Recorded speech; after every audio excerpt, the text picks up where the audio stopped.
नई दिल्ली में ललित कला अकादमी की 64वीं राष्ट्रीय प्रदर्शनी राष्ट्रपति द्रौपदी मुर्मू ने दिया कला प्रदर्शनी पुरस्कार। केंद्रीय पर्यटन मंत्री गजेंद्र सिंह शेखावत भी रहे मौजूद।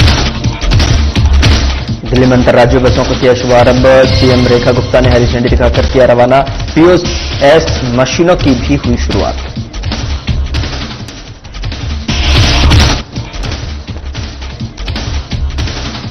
दिल्ली में बच्चों ने बनाई पीएम मोदी की पेंटिंग्स। सीएम रेखा गुप्ता ने की बच्चों की तारीफ, कहा कला और स्नेह का अनोखा संगम। नमस्कार, मैं हूं आपके साथ गौरव राजेंद्र। बुलेटिन की शुरुआत करते हैं। राष्ट्रपति द्रौपदी मुर्मू ने ललित कला अकादमी द्वारा आयोजित 64वीं राष्ट्रीय कला प्रदर्शनी के पुरस्कार प्रदान किए और इस अवसर पर केंद्रीय पर्यटन मंत्री गजेंद्र सिंह शेखावत और ललित कला अकादमी के उपाध्यक्ष डॉक्टर नंदलाल ठाकुर भी मौजूद रहे।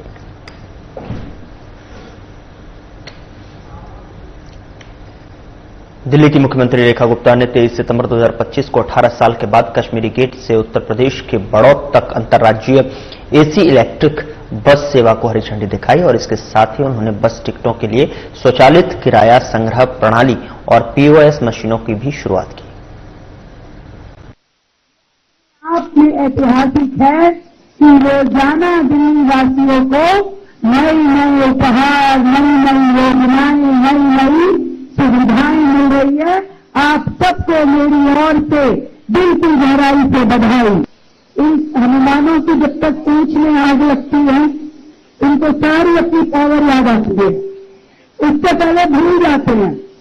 तो जब इनको काम करने का नया माहौल मिला तो इनके अंदर की क्रिएटिविटी, इनके अंदर की ऊर्जा जागी और ऐसे काम, ऐसी योजनाएं आपने शुरू करी जिससे दिल्ली की नई तस्वीर लगातार बनाई जा रही है। तो सभी अधिकारियों के लिए एक बार जोरदार तालियां। हनुमान जी मुझे इसलिए याद आए क्योंकि मरगट वाले बाबा के द्वार पे हम लोग बैठे हैं और मंगलवार के दिन उनकी कृपा से आज इस इंटर स्टेट बसेस की शुरुआत की जा रही है। बोलो मरगट वाले बाबा की। तो बाबा की कृपा बनी रहे, मां दुर्गा का आशीर्वाद हम सब पे बरकरार रहे। दिल्ली यूं ही हर कदम बढ़ती जाए, विकसित भारत, विकसित दिल्ली, ये सपना जल्द ही साकार होता दिखाई दे। आज का उद्घाटन इंटर स्टेट बसेस। एक समय था जब दिल्ली अपने एनसीआर में इंटर स्टेट बसेस चलाती थी, लिखता दिल्ली परिवहन। जब मैं मुख्यमंत्री चुन करके यहां आई तो मुझे लगता था कि भी राजस्थान की बसें दिल्ली में चल रही है, हरियाणा की बसें दिल्ली में चलती है, उत्तराखंड की बसें दिल्ली में चलती है, पर दिल्ली की बसें कहां हैं? दिल्ली की बसें क्यों नहीं चलती है? तो मुझे ये ध्यान में आया कि जो पिछली सरकार थी वो सारे काम जो किसी भी रूप में विभाग को बेनिफिट देते हो फाइनेंशियल, उन सबको उन्होंने बंद कराया। जैसे कहते हैं ना अक्ल के पीछे लाठी लेके घूमना, ऐसे कोई रेवेन्यू बेनिफिट ना हो जाए, ऐसे पिछली सरकारों की योजनाएं थी। 17-18 साल से इंटर स्टेट बसेस का बंद होना उसी योजनाबद्ध तरीके से दिल्ली को खत्म करने की ओर उनका कदम था। नहीं तो आज इतनी ढेरों प्राइवेट बसेस इंटर स्टेट चलती है, लोग उसका फायदा उठाते हैं, तो सरकार क्यों नहीं चला सकती? क्या दिल्ली में क्षमताएं नहीं थी? क्या दिल्ली को के मालिक कहने वाले लोग दिल्ली के लिए ऐसी योजनाएं नहीं कर सकते थे? जो छाती ठोक करके कहते थे कि हमने दिल्ली को लंदन, पेरिस बना दिया, तो क्या परिवहन व्यवस्था को इसकी जरूरत नहीं थी? क्यों दिल्ली प्राइवेट बसों के कतारों में खड़ी होने के लिए मजबूर थी? आज ये पहले चरण की दिल्ली बड़ौत की बस सर्विस अभी शुरू की गई है। इसके पीछे पीछे बहुत सारी हमारी इंटर स्टेट बसेस आनी अभी बाकी है। ये बात मैं अपनी सरकार के इन सभी हनुमानों को बता रही हूं। मंत्री जी आप भी उसी में ही हो। हर महीने आपने एक स्टेट के लिए बसें मुझे शुरू करके देनी है, हर महीने।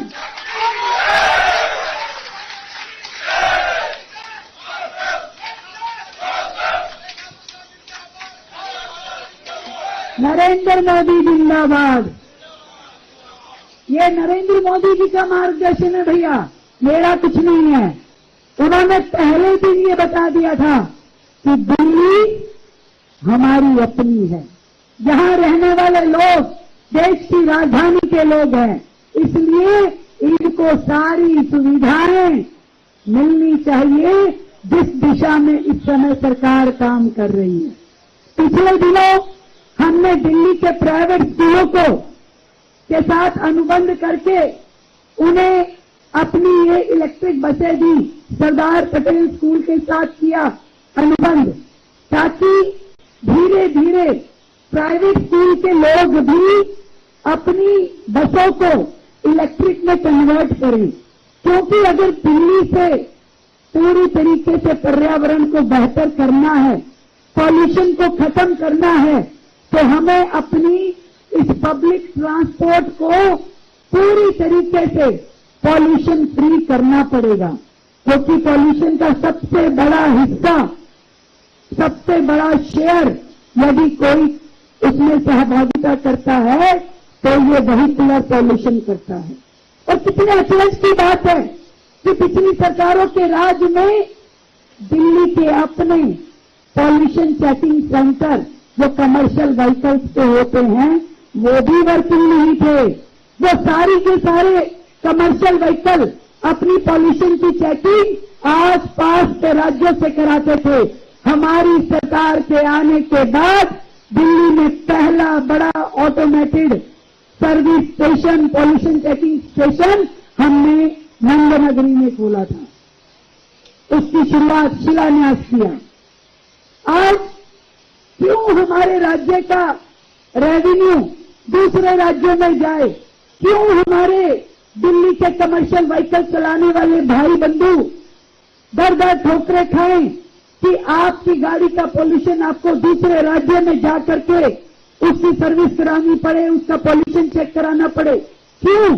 मैं पूछना चाहती हूं, एक इनकम सेक्टर जो डीटीसी का था, क्यों उसे बंद कर दिया गया? क्या घपला था इसमें? क्या योजना थी उनकी? इसका जवाब उन्हें देना चाहिए। क्योंकि अब जो सरकार है, हमारी दिल्ली में जितने 1.5 करोड़ के करीब कमर्शियल व्हीकल चलते हैं, उन सभी की पॉल्यूशन चेकिंग के लिए स्वयं दिल्ली सरकार अपने सर्विस स्टेशन बनाएगी। और ऐसे ही प्राइवेट स्कूल भी सारे ईवी पे जाएं, इसके लिए सरकार प्रयास करेगी। इंटर स्टेट बसेस के लिए सरकार पूरी योजनाबद्ध तरीके से चलाएगी। अभी 2 दिन बाद ही हम अपने सारी बसेस के रूट रैशनलाइजेशन का प्लान बना रहे हैं। इससे पहले किसी रूट पे 10 बसें चल रही हैं और किसी पे एक भी नहीं है। कोई व्यक्ति बस शेल्टर के नीचे खड़ा खड़ा थक जाता था, उसे बस दिखाई नहीं देती थी। सोचिए इससे सरकार का कितना नुकसान हो रहा था। पूरी तरीके से जितनी हमारी बसेस हैं उसकी रूट रैशनलाइजेशन करने का मतलब है कि हर रूट पे बसें चलेंगी, हर व्यक्ति को दिल्ली परिवहन की व्यवस्थाएं मिलेगी। हर व्यक्ति जो डीटीसी बसों में चलने का आदी है, दिल्ली सरकार की परिवहन व्यवस्था का उपयोग करता है, इंतजार करता है, उसे अब पूरे तरीके से आखिरी छोर तक जो दिल्ली का है वहां पे भी दिल्ली सरकार की परिवहन विभाग की बसें दिखाई देंगी और काम करती रहेंगी। इतनी मजेदार बात थी। पिछली सरकारों में अगर बस खराब हो जाए, मान लीजिए महरौली में बस खराब हो गई, तो वो नरेला से आदमी जाता था बस ठीक करने के लिए। मैं ये कहती हूं, आपके राज में क्या आपको इतनी बात सुझाई नहीं देती थी कि एक बस यदि खराब हो गई है तो किसी नजदीक के डिपो से बुला के ठीक करा दो गई, पर नहीं होता था। अब हमने पूरी तरीके से जहां रूट को हम ऑर्गेनाइज कर रहे हैं, वैसे ही यदि कोई भी बस खराब होती है तो उसकी रिपेयर के लिए, उसको ठीक करने के लिए बिल्कुल नजदीक का जो आपका बस डिपो है वहां से कर्मचारी भेजा जाएगा, ताकि समय की बचत हो, पैसे की बचत हो, और उस खराब बस के कारण जो ट्रैफिक जैम होता है, जो लोगों को असुविधा होती है, वो भी नहीं होनी चाहिए। ये लगातार छोटे छोटे निर्णय बड़ी बड़ी समस्याओं का केंद्र थे। पूरी तरीके से जो आदरणीय हमारे मंत्री पंकज जी ने कहा है, पूरी टीटीसी को रिवाइज करना है, सारे बस डिपो को चार्जिंग स्टेशन में कन्वर्ट करना है, सारे आईएसबीटी को बड़ा और भव्य बनाना है, और इसकी शुरुआत में हम आईएसबीटी को भी भव्य आईएसबीटी बना करके जनता को देने वाले हैं। एक और काम जिसका आज उद्घाटन किया जा रहा है वो है वो मशीनें, ऑटोमेटेड फेयर कलेक्शन सिस्टम। भाइयों, आपको सबको पता है इस पूरे सिस्टम में कितनी लीकेजेस थी, कितनी टिकट कटी, कितनी बटी, कितने लोग चढ़े और कितना सरकार का रेवेन्यू इकट्ठा हुआ। इसमें बहुत बड़ा गैप आता था। यात्रा ज्यादा लोग करते थे, रेवेन्यू कम आता था। कई बार यात्रा कम लोग करते थे और टिकटों की गिनती ज्यादा दिखाई जाती थी। पर इन मशीनों के माध्यम से पूरी की पूरी ट्रांसपोर्ट व्यवस्था में, टिकटिंग में एक ट्रांसपेरेंसी लाई जाएगी, ताकि जितने लोग हमारी परिवहन बसों का इस्तेमाल करें उतना ही टिकटों की सेल दिखाई देनी चाहिए। पूरा का पूरा रेवेन्यू डीटीसी के खाते में जाना चाहिए, ना कि किसी की जेब में जाएगा। भाई, इसमें कुछ गड़बड़ है क्या? तो ताली भेजते रहे।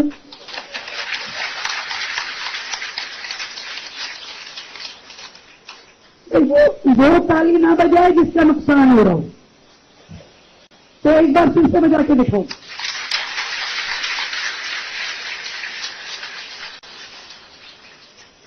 सरकार का फायदा मतलब आपका फायदा, जो सीधा आपके पास ही आएगा भाई, तभी तो समस्याओं का समाधान होगा।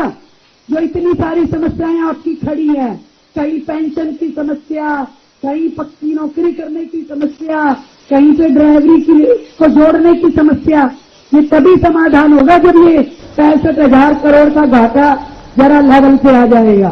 तो दिल्ली की सीएम रेखा गुप्ता ने एक्स हैंडल पर पोस्ट कर अमर वीरांगना भीकाजी कामा जी की जयंती पर उन्हें नमन किया है। साथ ही आपको बता दें कि कोटि कोटि नमन कर जो है उनको श्रद्धांजलि अर्पित की है। साथ ही उन्होंने लिखा कि भीकाजी कामा जी के संघर्ष ने न केवल स्वतंत्रता संग्राम को गति दी, बल्कि भारतीय समाज में समानता, न्याय और स्वतंत्रता के सिद्धांतों को भी प्रखर किया है।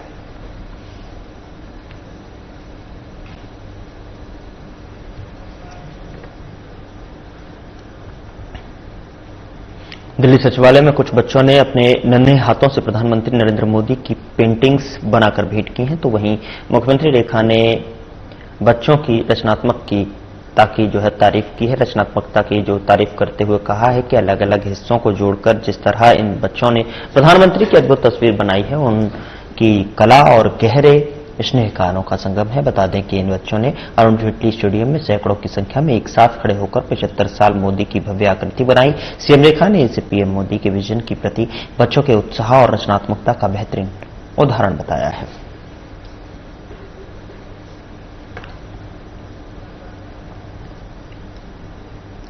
नवनिर्वाचित अध्यक्ष आर्यमान, महासचिव कुणाल चौधरी, संयुक्त सचिव दीपिका झा और एबीवीपी के अन्य साथियों ने मुख्यमंत्री जनसेवा सदन में सीएम रेखा गुप्ता से स्नेहिल मुलाकात की। तो वहीं इस अवसर पर सीएम ने कहा कि डूसू की यह विजय विद्यार्थी परिषद की परंपरा और संघर्ष का प्रतीक है, जो ज्ञान, शील और एकता के मंत्र पर आधारित है। साथ ही मुख्यमंत्री ने सभी नवनिर्वाचित छात्रों को शुभकामनाएं देते हुए उनके प्रयासों को दिल्ली के विकास के लिए महत्वपूर्ण बताया।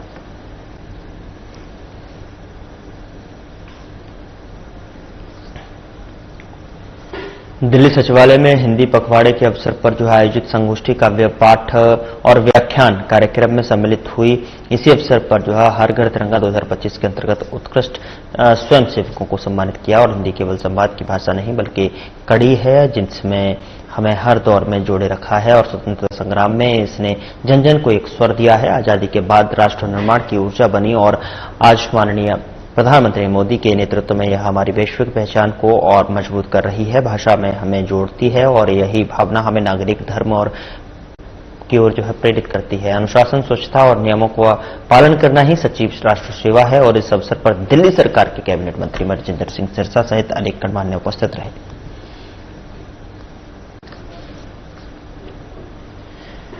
केंद्रीय खेल मंत्री मनसुख मंडाविया ने विश्व पैरा एथलेटिक्स चैंपियनशिप की अंतिम तैयारियों का जायजा लेने के लिए जवाहरलाल नेहरू स्टेडियम का दौरा किया। बता दें कि पैरा एथलेटिक्स चैंपियनशिप का आयोजन पहली बार दिल्ली में हो रहा है, जिसका उद्घाटन 25 सितंबर से होगा। चैंपियनशिप 26 सितंबर से 5 अक्टूबर तक चलेगी।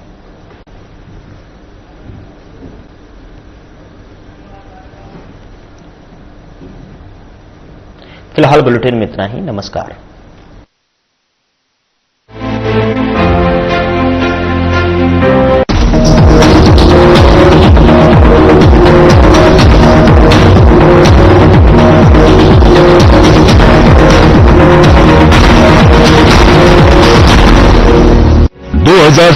में कैसा हो